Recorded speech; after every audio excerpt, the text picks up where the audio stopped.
কনস্টান্টিনের উপর দেয়াল ভেঙে যাবে, একজন ওয়াজ করতে শুনেন নাই? আল্লাহর আওয়াজে কনস্টান্টিনের উপর দেয়াল ভেঙে যাবে। জাহেল কাকে বলে? কোরআন কার সাউন্ড, কার আওয়াজ? এটা আল্লাহর আওয়াজ, সাউন্ড। কোরআন যেটা আমরা তেলাওয়াত করতেছি এটা স্বয়ং আল্লাহর আওয়াজ, এটা স্বয়ং আল্লাহ সুবহানাহু ওয়া তাআলার সাউন্ড। এই জন্য রাসূল সাল্লাল্লাহু আলাইহি ওয়াসাল্লাম বলতেছে যে কিয়ামতের পূর্ব মুহূর্তে আল্লাহু আকবার ধ্বনিতে প্রাচীর পড়ে যাবে, শহর বিজয় হবে আল্লাহু আকবার ধ্বনিতে। জিকির এই জন্য খুব আল্লাহর বাণী শুনছি, কিন্তু আমি যখন পড়ি আমার আওয়াজ কেউ যদি বলে যে আল্লাহু আকবার বলার কারণে কি হ্যাঁ দেয়াল ভেঙে যাবে, কোথাকার দেয়াল? কনস্টান্টিনের উপর দেয়াল ভেঙে যাবে, একজন ওয়াজ করতে শুনেন নাই? আল্লাহর আওয়াজে কনস্টান্টিনের উপর দেয়াল ভেঙে যাবে। জাহেল কাকে বলে? যখন আওয়াজ দিবে এদিকে আল্লাহর আওয়াজটা বদলাই দিবে। মানুষের যখন আওয়াজ দেয় এটা কার আওয়াজ হয়? আর সৌতুল কারি ওয়াল কালামু কালামুল বারি, তো সেইটাও জানে না। জাহেল কাকে বলে? কত রকমের জাহাল হতে পারে। আকীদার ক্ষেত্রে জাহাল তো এটা জাহাজ। এরকম মানুষগুলি কোনো কাজে লাগে না। এই জাহালগুলি জাহাজ থেকে আসছে, নাউযুবিল্লাহ। তাহলে একটা মানুষ জানা উচিত যে আকীদার ক্ষেত্রে জাহাল যাওয়া যায় না। ওই দিন যারা তাকবীর দিবে বা কনস্টান্টিনের উপর জয়ের জন্য, তাকবীরটা কি আল্লাহর তাকবীর না মানুষের মুখের শব্দ? কথা বুঝছেন? এমন কিছু কোরআন দিয়েও তাকবীর দেয়, শব্দটা কার? আওয়াজটা মানুষের সৃষ্টির। কালামটা আল্লাহর কালাম দিয়ে তাকবীর দিছে, দিয়ে দিছে সৌতুল কারি।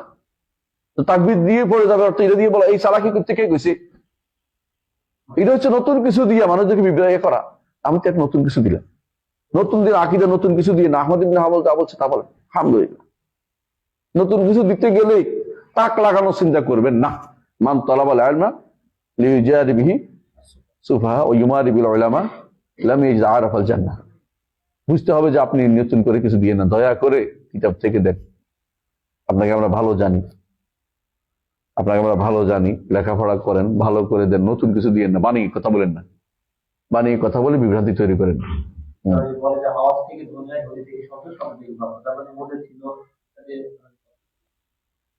কি হয়েছে? আওয়াজ থেকে কি হয়? এটা তো সৃষ্টি, যতগুলি বলছে সব সৃষ্টি। হিসেবে কি হয়েছে? এই আওয়াজ যেটা থেকে আল্লাহর আওয়াজ তো না, আল্লাহর আওয়াজ তো শেষ, তোর কথা শেষ, আবার কিটা শেষ হয়ে গেছে। যতই বলতে কালাম হয়েছে না, আল্লাহর আওয়াজ তো না এটা সরাসরি। হ্যাঁ, মুহাম্মদ রাসূলুল্লাহ সাল্লাল্লাহু আলাইহি ওয়াসাল্লাম শুনছেন, ইমামরা আদমও শুনছেন, এটা আল্লাহর আওয়াজ, কোনো সন্দেহ নাই। আল্লাহর বাণী আওয়াজ দিয়ে সাউতুন হারফুন ওয়া সাউতুন।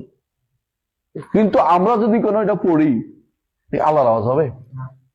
এটা কারি আব্দুল বাসিত আব্দুল সমাদের আওয়াজ, যে সৌতে ফোলান। হ্যাঁ, যেটা পড়া হচ্ছে এটা আল্লাহর বাণী। কেউ যদি আল্লাহু আকবার বলার কারণে দেয়াল পড়ে গেছে, এটা কি আল্লাহর আওয়াজ পড়ছে? কত বড় বিভ্রান্তি তৈরি করে চিন্তা করে দেখছেন? মানে বোঝা দরকার যে আমি একটা নতুন করে দিলে তথ্যটা শুদ্ধ হইল না। এটা বললে আমি দোষী হয়ে যাই, তো না বললে তো আল্লাহ বেজার হয়ে যায়। আমাকে তো বলতেই হবে। তুমি বড় পণ্ডিত হলে কি হয়েছে? পণ্ডিতের উপরও কি আছে? পাওকাকুলের রিয়ালমিন আগে পড়ে যাওয়ার পরে ওয়ালাইসা মিনহু শাইউন মাখলুক। কোরআনের কোনো কিছু, কোরআন আল্লাহর বাণী কোনটা কি নয়? মাখলুক না। জি, কোরআনের কোনো কিছু মাখলুক না।